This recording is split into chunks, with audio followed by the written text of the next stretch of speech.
감가상각, 퇴직급여 충당 부채, 기업의 의무를 조금 더 타이트하고 보수적으로 처리를 해서 비용으로 최대한 많이 끌고 가서 당기순이익이 떨어질 수밖에 없는 효과가 날 수밖에 없습니다. 회계감사 들어가시기 전에 이런 부분들은 꼭 체크를 하세요.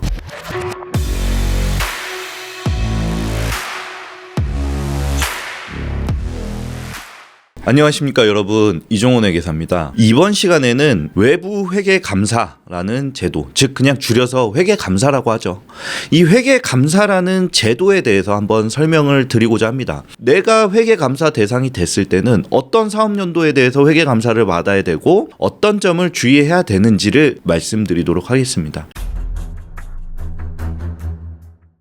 먼저 이 외부감사 대상 회사는 아무래도 규모가 일정 규모 이상이어야 됩니다. 사회적으로 규모가 큰 기업들은 이런 종업원들이랑 채권자들이 많겠죠. 이해관계자들도 많고 그 금액도 중요하기 때문에 법에서 정해버리는 겁니다. 일정 규모 넘어가는 기업들은 회계법인이나 회계사들한테 회계감사를 받아오세요. 그리고 모두가 볼 수 있는 곳에 공시를 해놓겠습니다. 그 회사가 거래를 하려는 자, 그 회사에 취직하려는 자, 또는 그 회사에 취직 중인 자, 거래 중인 자 모두 포함해서 그 정보를 열람할 수 있게끔 만든 제도입니다. 회계감사를 받아야 되는 규모가 어떻게 되냐? 일단은 매출과 자산 둘 중 하나라도 500억이 넘어가게 되면은 무조건 회계감사 대상이 됩니다. 그 다음 일정 규모 이상인데 조건이 4가지가 있는데 이 4가지 중에 엔드로 2개만 해당이 되면은 여러분들이 회계감사를 맡아야 되는데, 일단 자산 120억이고요. 부채 70억입니다. 종업원 100명 또는 매출 100억입니다. 토지를 사거나 공장을 사거나 해서 대출을 끼고 사요. 그래서 갑자기 공장을 지으면서 토지랑 건물가액이 쫙 올라가면서 부채도 같이 올라가요. 그래서 자산 120억이랑 부채 70억에 걸려서 되는 경우가 있고, 자산이랑 매출이 둘 다 120억과 100억이 넘어서 각각 회계감사 되는 경우가 있어요. 초도감사인 경우에는 사업연도 종료일로부터 4개월, 즉 4월 30일까지 계약을 체결을 하고 2주 내로 공시를 해야 됩니다. 법인세 신고가 보통 3월 말에 끝나잖아요. 그러면 한 달 동안의 기간이 주어지는 겁니다. 표준재무제표에 신고가 들어간 것을 대상으로 금융감독원에서 이 회계감사 대상 회사들한테 공문을 다 날려요. 언제 날리냐? 4월에 바로 날리지 않습니다. 여러분들이 수임신고를 하지 않고 한 6개월 내지 7개월 있으면은 공문이 하나 날라옵니다. 왜 감사인 미선임했냐 확인해달라라고 공문이 날라와요. 미리미리 여러분들이 챙기실 수 있어야 됩니다. 그동안 여러분들이 재무제표를 작성했던 것은 목적은 진짜 딱 한 가지입니다. 세금 보고 목적이었습니다. 근데 이 기업회계 기준을 가게 되면은 일반 기업회계 기준을 조금 더 엄격하게 적용받게 된다라고 생각을 하시면 됩니다. 대표적인 사항이 뭐냐면은 첫 번째, 퇴직급여 충당 부채라는 항목을 설정을 하셔야 됩니다.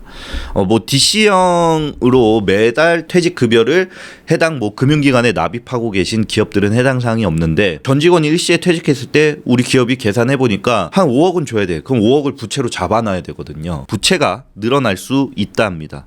자, 두 번째는 감가상각인데요. 여러분들이 큰 유형자산을 투자를 하거나 기계장치를 샀을 때 이거를 한 번에 비용 처리 안 하고 5년에 나눠서 비용 처리를 합니다. 법인세법은 감가상각이 선택사항이에요.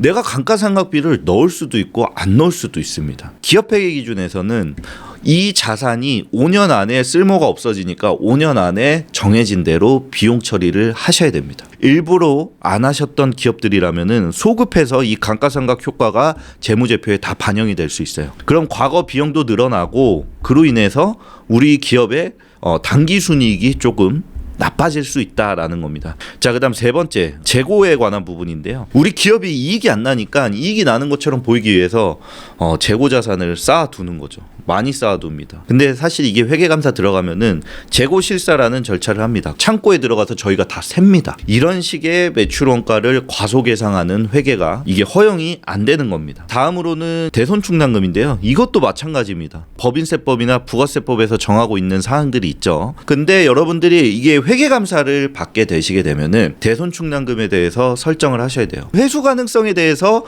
좀 의문이 있다. 그러면은 100% 그냥 대손 설정하고 이거 비용으로 잡으셔야 됩니다라고 지적사항이 나오는 부분이 또 생길 수 있죠.